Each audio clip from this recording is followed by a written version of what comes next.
bin Ghazali bernombor metrik di 2021-2099-020. Hari ini saya akan memilih warisan. Antara tempat untuk saya melakukan warisan adalah berbentuk seperti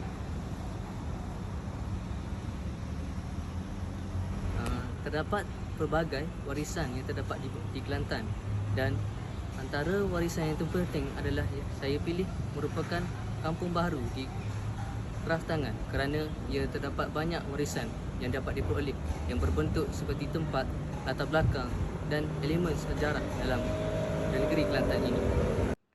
Sebelum kita meneruskan lagi ulasan tentang perkembangan warisan ketara di negeri Kelantan, iaitu Kampung Kraftangan ini, alangkah baiknya marilah kita bersama-sama mengetahui terlebih dahulu definisi, erti kata warisan dan latar belakang tentang Kampung Kraftangan ini.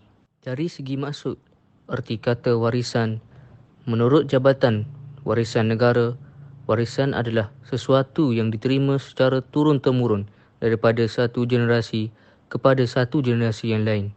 Sesuatu warisan itu perlulah diwarisi dan dikekalkan kerana warisan tersebut menggambarkan cara hidup dan jati diri sesuatu bangsa yang pelbagai kaum di Malaysia.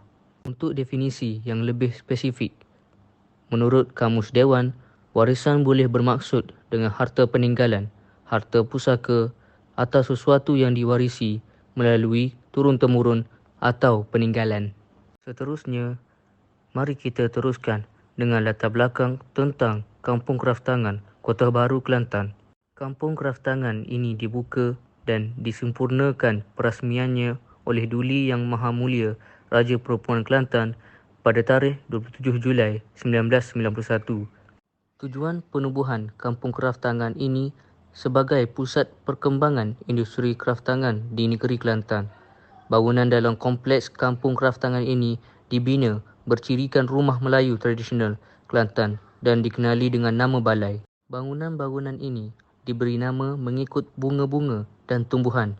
Bangunan utama iaitu Balai Getam Puri merupakan Muzium Kraftangan, Balai Bayam Praksi sebagai pejabat Yayasan Kraftangan, manakala Balai Kenerak, Balai Kecubung, Balai Tapak Leman dan Balai Saga Kenering digunakan sebagai tempat jualan dan pertukangan kraftangan yang lain yang berbentuk seperti ukiran batik, seramik dan perak. Melalui barang-barang kraftangan yang telah dihasilkan di sini, bukan sahaja dapat mempamerkan keindahan seni kraftangan, tetapi nilai-nilai sejarah sosial budaya masyarakat di negeri Kelantan yang dapat diwarisi oleh generasi secara turun-temurun. Tanpa kita sedari, Kampung Kraftangan yang terdapat di Bandar Kota Baru ini adalah lokasi pelancongan utama di negeri Kelantan. Walaupun namanya Kampung Kraftangan, namun ia bukanlah simbol kampung sebenar. Malahan ia hanyalah simbol pelancongan untuk dijadikan daya tarikan kepada pelancong dari negara luar ataupun di luar negeri. Muzium Kraftangan menempatkan banyak hasil kerja tangan halus oleh masyarakat di negeri Kelantan. Bersebelahan, Kampung Kraftangan ini telah disediakan sebuah tempat bagi pengunjung atau pelancong untuk melihat bagaimana hasil-hasil kraf ini telah dihasilkan. Secara tidak langsung, demonstrasi sulaman tradisional, tenunan songket, mencanting batik, menghasilkan kerja perak dan ukiran kayu dilakukan oleh tukang-tukang yang mahir. Produk yang telah mereka hasilkan ini dapat dijual dan telah mendapat permintaan yang tinggi oleh pelancong dari negara luar. Batik ciptaan negeri Kelantan dikenali sebagai salah satu bidang kraftangan tradisional yang paling terkenal di negara Malaysia. Mengikut catatan sejarah, batik mula diperkenalkan di negeri Kelantan ini sejak tahun 1910.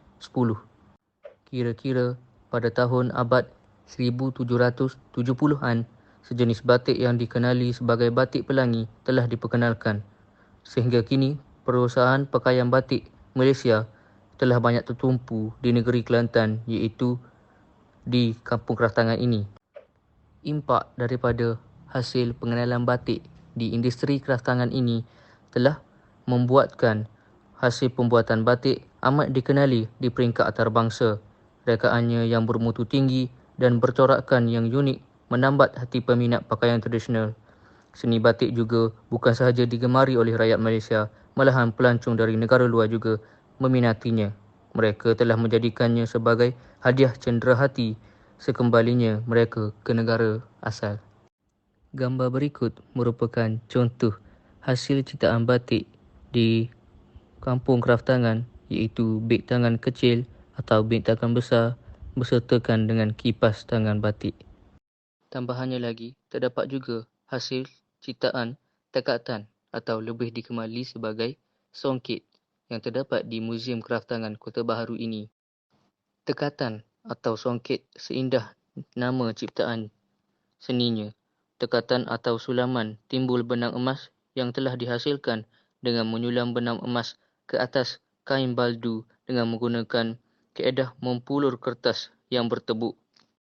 Seni hias yang begitu halus ini lazimnya menghiasi upacara perkahwinan dan kebudayaan masyarakat Melayu seperti tikar sila, sarung bantal, muka bantal, tepak sirih dan sebagainya.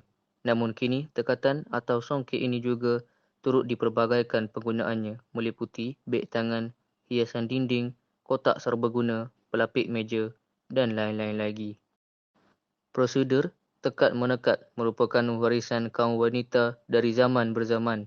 Para penekat ini telah mendapat ilham daripada alam semula jadi yang berupa corak tumbuh-tumbuhan dan bunga-bungaan tempatan.